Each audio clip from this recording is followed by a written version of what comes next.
तो बच्चों आज हम इस वीडियो में बात करेंगे ट्रेड रिसीवेबल, ट्रेड पेबल और डिस्काउंट की। तो सबसे पहले मैं बात करता हूं ट्रेड रिसीवेबल की। जैसा कि आप लोगों के सामने लिखा हुआ है, it is the amount receivable for sale of goods और सर्विसेज री एंडर टू बिजनेस। बिजनेस में आप वो अमाउंट रिसीव करते हो जो आपको गुड्स को सेल करने पर हुआ है या सर्विसेज प्रोवाइड कराने पर हुआ है, तो वो होता है आपका ट्रेड रिसीवेबल। बच्चों सपोज करो आपका मार्कर बनाने का बिजनेस है, आप मार्कर प्रोडक्शन करते हो, तो मार्कर को प्रोडक्शन करने पर जितनी उसकी कॉस्ट होगी उसको आप एक प्रॉफिट मोटिव के लिए कॉस्ट वैल्यू से बढ़ाकर उसको सेल तो करोगे ही करोगे। सपोज करो आपके मार्कर बनाने में जो कॉस्ट वैल्यू आई वो 5 रुपीज़ की आई और आप उसको मार्केट में 10 रुपीज़ का सेल करते हो, तो वो जो 10 रुपीज़ आपको रिसीव होंगे वो तो ट्रेड रिसीवेबल में आएंगे ही आएंगे। बट अगर आप चाहते हो कि वो आप इस मार्कर को लोगों तक पहुंचाने के लिए होम डिलीवरी भी प्रोवाइड कराओ, मतलब उनको ये सर्विसेज भी दो, उस होम डिलीवरी का भी आप कुछ ना कुछ चार्ज लोगे, तो वो आपका हो जाता है सर्विस चार्ज।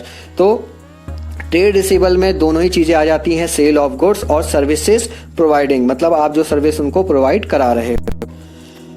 मैंने यहाँ पर इसके 2 एग्जाम्पल भी लिखे हुए हैं ट्रेड रिसीवेबल के अंदर जो आते हैं डेटर्स और बिल रिसीवेबल। डेटर्स की बात करूँ तो debtor is the person who own amount to the enterprise against credit sale of goods and services. That means अगर आपके गुड्स को जो क्रेडिट पे लेते हैं उसको हम बोलते हैं डेटर्स। मतलब आपने किसी को अपना गुड्स सेल किया बट उसने अभी आपको उसका पेमेंट नहीं दिया है, तो वो आपके क्या हो जाएंगे, डेटर्स हो जाएंगे, क्योंकि अभी उन्होंने आपको पूरा पेमेंट नहीं किया है, आने वाले समय पे देंगे। बिल रिसीवेबल आप ऑन द स्पॉट गुड को सोल्ड करते हो और उसका अमाउंट आपको तुरंत ही मिल जाता है, तो वो आपका क्या होगा, बिल रिसीवेबल। तो ट्रेड रिसीवेबल के अंदर 2 सबसे बेस्ट एग्जांपल हैं, एक है डेटर्स का जो आपका क्रेडिट पे सामान को खरीदते हैं और दूसरा आपका जो खरीदने पर तुरंत पेमेंट कर देते हैं, वो आपका हो गया बिल रिसीवेबल। अब हम बात करते हैं ऐसे ट्रेड पेबल की। तो जैसा कि ट्रेड रिसीवेबल में था कि आप अमाउंट रिसीव करते हो सेल ऑफ गुड्स और सर्विसेज से, same as a trade payable भी है। यहाँ पे आप क्या करोगे, अमाउंट पे करोगे किसी गुड्स को परचेज करने पे और सर्विसेज को लेने पर। क्लियर है? यहाँ पर आप क्या कर रहे हो कि गुड्स को अगर परचेज कर रहे हो डेट मीन्स कि आपको अमाउंट पे करना पड़ेगा, किसी से सर्विसेज ले रहे हो डेट मीन्स उस सर्विस का अमाउंट आपको पे करना पड़ेगा। यहाँ पर भी मैंने 2 एग्जांपल लिख रखे हैं, creditors and bills payable. Creditors जिनसे आप क्रेडिट पे उधार पर माल को खरीदते हो और बिल्स पेबल जो ऑन द स्पॉट आप कोई चीज परचेज करते हो और उसका पेमेंट कर देते हो, तो ये आपका हो गया बिल्स पेबल।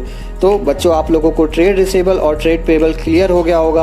अब हम बढ़ते हैं डिस्काउंट की तरफ। तो बच्चों अब हम बात करेंगे डिस्काउंट की। डिस्काउंट वर्ड आप पहले भी काफ़ी बार सुन चुके हो और इसके बारे में जानते भी हो।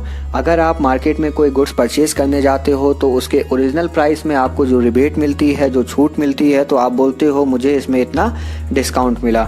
तो अगर हम कॉमर्शियल टर्म में डिस्काउंट की बात करें तो यहाँ पर डिस्काउंट 2 टाइप्स के होते हैं, trade discount and cash discount. तो ट्रेड डिस्काउंट की बात करें तो trade discount is the rebate allowed by the seller on the basis of sales. That means कि सेलर के द्वारा सेल पर जो भी रिबेट दिया जा रहा है उसे ट्रेड डिस्काउंट कहेंगे। इसको ऐसे भी समझा जा सकता है, अगर आप मार्केट में कोई मार्कर पहले से 10 रुपये में खरीदते थे, अब उसका प्राइस 8 रुपीज़ हो गया है, तो ये आपका सेलर के द्वारा दिया हुआ रिबेट है जिसे ट्रेड डिस्काउंट कहेंगे, क्योंकि आपको अब वो 10 रुपीज़ की जगह 8 रुपीज़ पेड करने हैं जो सेलर ने आपको पहले से ही डिस्काउंट अलाउड कर दिया है, तो उसे हम बोलेंगे ट्रेड डिस्काउंट।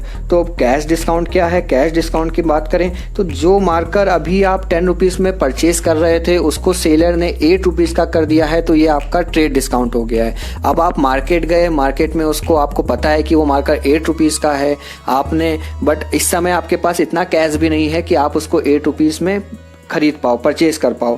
तो आपने जहाँ पे उस सेलर से परचेज कर रहे हो उससे बोला कि भाई मेरे पास अभी 8 रुपये भी नहीं है, इस समय जेब में 6 रुपये पड़े हुए हैं, तो क्या आप मुझे ये मार्कर दोगे? तो वो बोलेगा चलो भाई, आपका व्यवहार उससे अगर अच्छा है, एक व्यवहारिक जिसे हम कहते हैं व्यवहारिक तालमेल अगर उससे बना हुआ है, तो आप उससे कहोगे कि भैया ये मार्कर मुझे 6 रुपीज़ में दे पाओगे? तो वो क्या कहेगा कि चलो ठीक है, मैं आपको ये मार्कर 6 रुपये में दे रहा हूँ, वैसे इसकी जो सेल वैल्यू है वो इस समय 8 रुपीज़ है। तो आपको जो उसने व्यवहारिक तौर पर 2 रुपये का डिस्काउंट दे दिया उसे हम बोलेंगे कैश डिस्काउंट। तो बच्चों आप लोगों को क्लियर होगा कि ट्रेड डिस्काउंट क्या होता है, कैश डिस्काउंट क्या होता है। ट्रेड डिस्काउंट जो सेलर अपने आप से तय कर लेता है कि उसको इतने पे सेल करना है, और कैश डिस्काउंट जो ऑन द स्पॉट आपको व्यवहारिक तौर पर जिसे कहा जा सकता है कि अगर कुछ रिबेट मिल जाता है सेलर की तरफ से तो वो आपका हो जाता है कैश डिस्काउंट। तो बच्चों अगर आप लोगों को वीडियो समझ आई होगी तो लाइक, शेयर और सब्सक्राइब कर दीजिएगा। नेक्स्ट वीडियो में हम नए टॉपिक के साथ मिलेंगे।